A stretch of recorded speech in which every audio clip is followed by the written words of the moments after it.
Formal nang napirmahan ni US President Donald Trump at Iranian President Masoud Pezeshkian ang Memorandum of Understanding na naglalayong wakasan ang digmaang sumiklab noong Pebrero sa pagitan ng Estados Unidos, Israel at Iran. Sa ilalim ng kasunduan, magkakaroon ng 60 araw ang magkabilang panig upang talakayin ang mas masalimuot na issue tulad ng nuclear program ng Iran, mga sanctions at pangmatagalang seguridad sa rehiyon. I would say the 60-day period officially started today. It was signed late, and it may have even been signed technically, because of the time shift. I think it's signed technically today, Iran time. So yes, the deal started yesterday. We're going to start the 60-day clock today. Ayon kay US Vice President J.D. Vance, agad nang nagsimula ang pagbilang sa 60 araw para sa mga susunod na negosasyon pagkatapos ng official signing ng dalawang leader. Nilinaw din nito na ang 60-day window ay hindi pa final deal, kundi panahon para pag-usapan ng mga detalye ng pangmatagalang kasunduan. Una nang sinabi ni US President Donald Trump na ang haba ng itatakbo ng usapan ay magbabase sa magiging pagsunod ng Iran sa MOU. Can you see the 60 days as a hard deadline for final agreement? No, I don't. Could take long. So you could extend. You could extend this phase. I don't view it as hard. No. You don't think of it as a hard deadline for a Just as final. long as they're behaving, I really don't care. Kabilang sa nilalaman ng MOU ang muling pagbubukas ng Strait of Hormuz. Ayon kay Vance, dapat manatiling bukas at walang toll o singil ang Strait of Hormuz dahil mahalaga ito sa global economy. Well, first of all, we believe international waterways should be free of tolls, and that's been our position. That's what you see, of course, in the 60 days of the MOU. And when you say it leaves it open, it doesn't really leave it open, except in the sense that, of course, the final negotiation is going to set the terms of what comes afterward. Kinumpirma na rin ng US Central Command na tinanggal na ng Estados Unidos ang naval blockade nito sa mga daungan ng Iran. Bagaman mananatili sa paligid ang mga barkong pandigma ng Amerika para tiyaking masusunod ang mga probisyon ng kasunduan.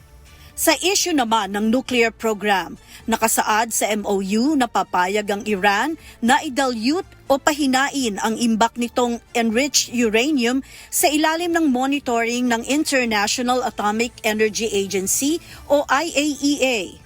Ayon sa IAEA, handa itong makipagtulungan sa Estados Unidos at Iran para itakda ang mga konkretong hakbang sa pagpapatupad ng kasunduan. Now it's for us to sit down with our American colleagues, our Iranian colleagues, and start formulating the concrete steps that will have to be taken. Kapalit nito, pinayagan ng Estados Unidos na manatiling buo ang ballistic missile program ng Iran, isang isyong matagal nang pinagtatalunan ng dalawang bansa. I'm saying that if other countries have them, it's a little bit unfair for them not to have some. A ballistic missile is not the same thing as what we're talking about when we talk nuclear.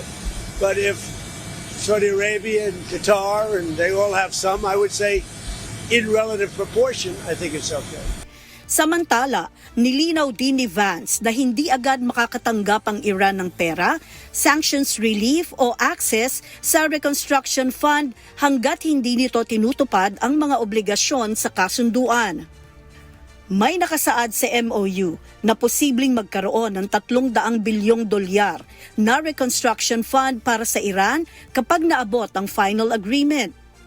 Pero giit ng Washington, hindi ito direktang pondo mula sa pamahalaan ng Estados Unidos. So you will hear things about $300 billion or $24 billion or this or that number of money or amount of money. And the simple fact is that the only way the Iranians get any of those resources, not a single penny, by the way, from the United States of America under any circumstances, but the only way that they would ever get any benefit of the bargain is if they comply fully and change their behavior. Depensa pa ni Vance, hindi dapat ituring na pabor sa Tehran ang kasunduan dahil mananatili umano sa economic chokehold ang Iran hanggat hindi nito binabago ang pagkilos nito. Sa panig naman ng Iran, muling naglabas ng pahayag si Iranian Supreme Leader Mojtaba Khamenei kasunod ng paglagda ng MOU ng Iran at US. Sinabi nito na noong una ay hindi siya pabor sa kasunduan. Gayunman, pinayagan niya ito matapos makatanggap ng katiyakan mula kay President Pezeshkian na mapapangalagaan ang karapatan ng Iranian people at ng Resistance Front. Sinabi rin ng Iranian leader na ang kasunduan ay hindi pagtalikod sa dignidad ng Tehran, kundi hakbang para subukan kung tutuparin ng Washington ang mga napagkasunduan. Kasabay ng pagbuhos ng pagbati ng iba't ibang bansa sa paglagda sa historic document ng Iran at US.